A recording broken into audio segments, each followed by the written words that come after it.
So a ton of different stuff. I would say, well, probably the two kinds of writing that I do the most of are email and we use Slack. It's kind of an instant message. It's not an instant messenger. It's like a bit of an instant messenger type tool. I write in the context of presentations. Sometimes I whiteboard.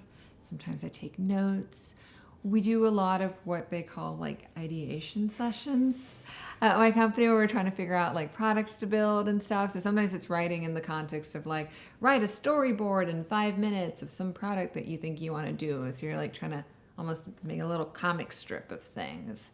I mean, those are big ones, but sometimes like a report, or write a report in Word. So, emails, presentations, charts, graphs, Excel spreadsheets. Yeah, I mean, I guess a lot of different things. Sort of spans all of it. I'd say a huge part of my job is speaking face to face with people.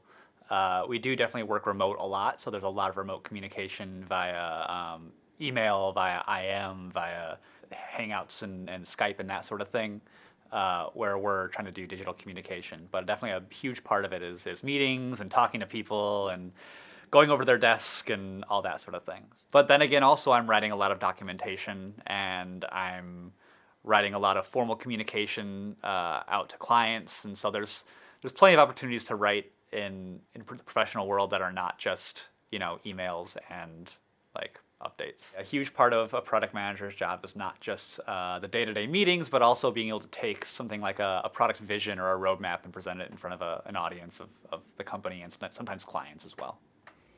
There's some internal emails and things like that, but mostly it's with external clients, either requesting information, usually on the phone or email, just depending on the nature of what we're trying to understand and learn from them. So if it's in-depth type requests, follow-up questions, I much rather prefer to do in-person meetings or on the phone. If it's fairly simple things, email. We're a very small firm, which is polar opposite of my last job, which was working for a very large bureaucratic company. So that requires producing a lot of information, often in the form of PowerPoint decks, and putting those together is a big part of that. The vast majority of writing that I do is electronic, email based or some kind of messaging of that nature.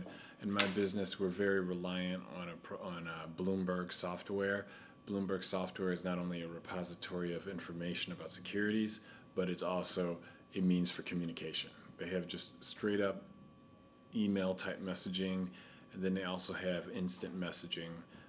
In both of them, we use fully to its fullest extent for communicating amongst ourselves at the firm, amongst other traders in the market, or more specifically, or more importantly, communicating with investors, which are our customers.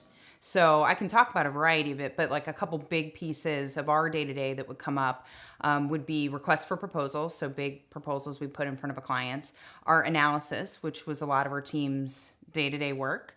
Like I said, email communication is a big part. Presentations written, whether it's like thought leadership, forward thinking, whether it's our capabilities, how we wanted to present our company to our client. PowerPoint is still the go-to. PowerPoint is, has a lot of great functionality, great uses. People are very comfortable with it. It's very familiar with it. But if you're working with companies that are a little bit more innovative, you can think of different ways to kind of create and present your material and content, which is a little bit more exciting. Email correspondence is a big part. When I was working for where I had many clients, I wasn't on site. Email was a huge part of what I did. It's the way that you communicated. It's the way that you presented yourself.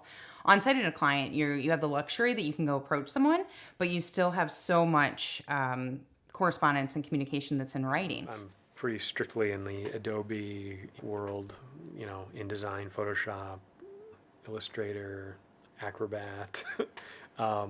And then, I do some coding as well, like in terms of making websites and whatever things that would be seen on the web. So that's like, just basically writing in like a text editor, no big deal. But generally, yeah, the graphic stuff is like all Adobe. I definitely don't get into any kind of video communicating. You add a visual component in it, it really changes the dynamic, big time. It's like the difference between radio and TV. It's pretty stark. I'd say that writing plays out in my job as one of the prime ways that I communicate with who I have to deal with. Rarely do I speak on a telephone, and less in person. In a professional context, it's pretty much all email and like some sort of IM, like whatever version that is. I've dabbled in a lot of different ones that have come and gone, and it seems to me that like you're either communicating long form or you're communicating short form, whatever form that is, whatever the medium is, once it's Yammer and then it's Slack and it's all, like they come and go. But, that's more of like a conversation, and it tends to be more clipped. But I don't think that should change your voice.